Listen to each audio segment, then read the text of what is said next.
MLM ഒക്കെ സാധാരണ പറയാം, നിങ്ങൾ ഇൻവെസ്റ്റ് ഒന്നും ചെയ്യണ്ട, നിങ്ങൾക്ക് ഇൻവെസ്റ്റ്മെൻ്റ് ഒന്നും ഇല്ലാതെ തന്നെ നിങ്ങളൊരു ഓൺട്രപ്രണർ ആവാം എന്നാണ് പറയാം.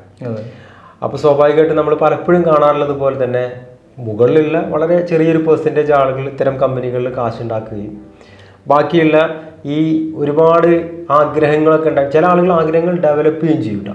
അതെ, ഇവരുടെ സംസാരം കേട്ടൊക്കെ അങ്ങനെയാണല്ലോ, അപ്പോൾ എനിക്കൊരു BMW വാങ്ങണമല്ലോ. അതെ, അവർ പറയുന്ന മെയിൻ പോയിന്റ് എന്താണെന്ന് അറിയും, MLMകാർ നിങ്ങൾ അപ്രോച്ച് ചെയ്യുന്നതെന്ന് പറഞ്ഞല്ലോ, if you want to start a business you need huge investment. Do you have that money? No, but without investing any single penny you can become a big businessman, you can start your own business, this is your own business എന്ന് പറഞ്ഞിട്ടാണ് അവരെ ശരിക്കും ട്രാപ്പിൽ വിടുന്നത്. അതെ അതെ അതെ. അപ്പോൾ പക്ഷേ MLM-ൽ ഒരു പ്രശ്നം എന്താണെന്ന് വെച്ച് കഴിഞ്ഞാൽ, നിങ്ങൾ ആദ്യം നിങ്ങൾ പ്രോഡക്റ്റ് ആർക്കാ വെക്കുക, നിങ്ങൾ അനിയനോ സഹോദരിക്കോ അളിയനോ അങ്ങനെയുള്ള ആൾക്കാരെ നിങ്ങളുടെ അടുത്തുനിന്ന് സാധനം പഠിക്കുള്ളൂ. കാരണം അത് ഇമോഷൻ, അതിൽ ബിസിനസ്, അല്ലെങ്കിൽ പിന്നെ അത്ര ഇൻഫ്ലുവൻസ്ഡ് ആളായിരിക്കണം. ഇപ്പം ഞാനൊരു ഇൻഫ്ലുവൻസ്ഡ് ആളാണെന്നുണ്ടെങ്കിൽ ഞാൻ പോയി പറയുന്നത് MK എൻ്റെ ഇന്ന് ഒരു സാധനം എടുക്കണമെന്ന് പറഞ്ഞ് പുലിവാലിവൻ വന്നതല്ലേ എന്നാ വിളിച്ചോന്ന് പറഞ്ഞിട്ടുള്ള ബിസിനസ്സിന് ഈ MLM. അതിൽ ആൾക്കാർക്ക് ഒരു ഐഡിയ ഇല്ലാത്തവർ പോയി ചാടുന്ന ഒരു ബിസിനസ്. നിങ്ങൾ പറഞ്ഞ പോലെ തന്നെ 2% ആൾക്കാർ മാത്രമാണ് അതിൽ പൈസക്കാരാവുന്നത്. പക്ഷെ ഇഷ്ടംപോലെ ഉണ്ട്, ലോകത്ത് ഇഷ്ടംപോലെ ജനങ്ങളില്ലേ, തീർച്ചയായിട്ടും ഇഷ്ടംപോലെ പോയി അതിൽ വീഴും. പക്ഷെ ഒരു സെയിൽസും ഒരു ബിസിനസ്സായിട്ട് ബന്ധപ്പെട്ട ആൾക്കാർ അങ്ങനെ വീഴാൻ സാധ്യതയില്ല ആ ബിസിനസ്സിൽ. അല്ല, സെയിൽസിലൊക്കെ ഉള്ള ആളുകൾ പലരും ഇതിൽ വരുന്നത് കാണാറുണ്ട്. അതെ.